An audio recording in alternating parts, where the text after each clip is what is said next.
Hello guys, welcome to this video. It has been quite a surprising week. We saw William Ruto signing the house levy into law.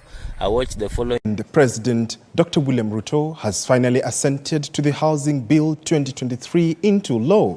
This comes a week after the National Assembly and the Senate passed the bill. And as Mike Kagwongo now reports, the Ministry of Lands and Housing, National Housing Cooperation, county governments and private organizations have been tasked with overseeing the implementation of the affordable housing project. The heated controversy surrounding the housing bill comes to rest after President William Ruto signed the bill into law on Tuesday in State House, Nairobi. Several interested parties had opposed the bill in court due to lack of a legal framework, but the two houses of parliament passed it later after amending the controversial Section 84. The High Court last year declared unconstitutional the housing levy, a decision that was upheld by the appellate court on the grounds that its introduction was unprocedural.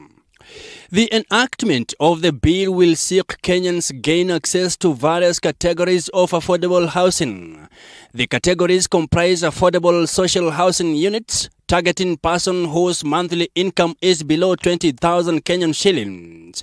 Affordable housing units targeting persons whose monthly income is between 20,000 Kenyan shillings and 149,000 Kenyan shillings.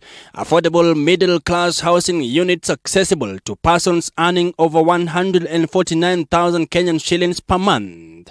And rural affordable housing units targeted at Kenyans living in areas not classified as urban areas. That means the people who are who earn 20,000 and above, they will have a 50% chance to own houses in our affordable housing program. According to the bill, priority will be accorded to slum areas to ensure decent housing.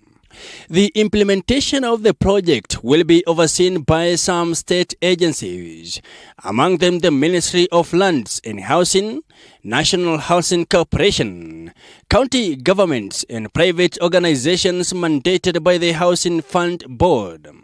The president's seal now means every Kenyan, whether salaried or unsalaried, will contribute 1.5% of their monthly earnings towards the project.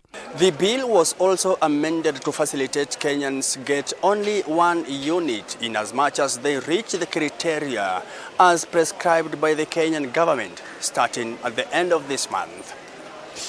Mike Kagwongo, TV 47 from State House in Nairobi. Many Kenyans have a very strong question in mind, and this question is, why would the president do such a thing? Does he really care about Kenyans, or does he really care about the people that put him into office? The president cares, but we also have to understand that the country needs resources to be run. Promises need money to be kept. Especially in our case, the president is used to making grandiose promises, great promises. So of course, great promises come with greater financial responsibility. That's why the president has to think a way of getting resources to be able to deal with these kinds of responsibility, and the housing levy is one of them. I understand that there are some people who, especially people who have already built their houses, they are thinking like it is totally unjust for them to be subjected to this kind of compulsory taxation. I understand their point of view. The courts, of course, did not really like this kind of bill, but we also have to understand the system within which we operate. What are the rules of the land? The rules are made by the parliament and of course the Senate. So the parliament unanimously, actually I'm talking about the bicameral system, the lower house and the upper house, all of them have agreed that this thing is lawful. They have passed this bill. So the president assenting to it, I don't see much issue. The only issue here is the courts. But in what is the function of the courts? The courts' function is simply to interpret the law. So but the law is made in parliament, and I believe if parliament says yes, no one in this land can say no. So in other words, what we are looking here is a struggle between two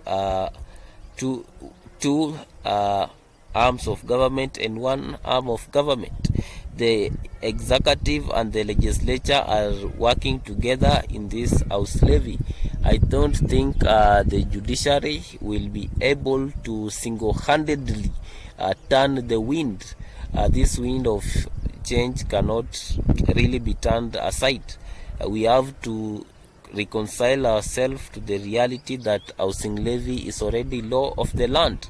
It is already operating as law in this land, and we have to obey it the way it is, because this law was passed by parliament and the senate. Both of them have agreed to it.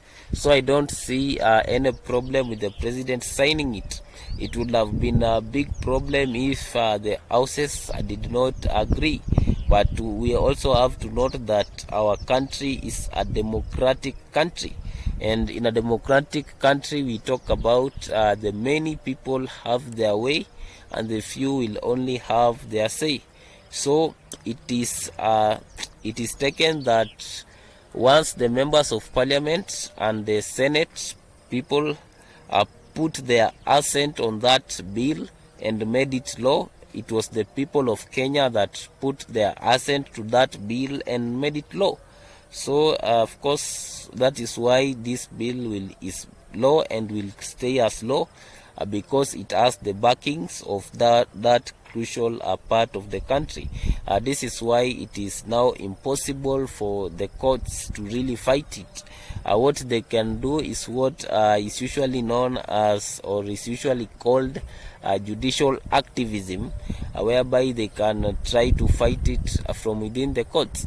Already some people are in court to question it, but it's going to be a deadlock simply because we are having the parliament of the land passing that thing. That is a milestone, because once parliament has passed it and the president has passed it, it simply means two arms of government. That is the executive and the legislature against the judiciary. It is obvious that they will overpower the judiciary.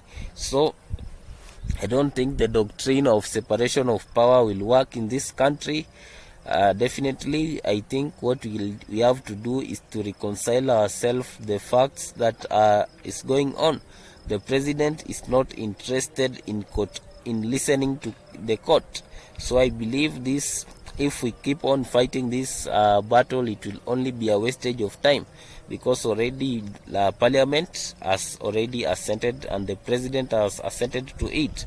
So of course, even in the background of a court's warning, they went ahead and did it.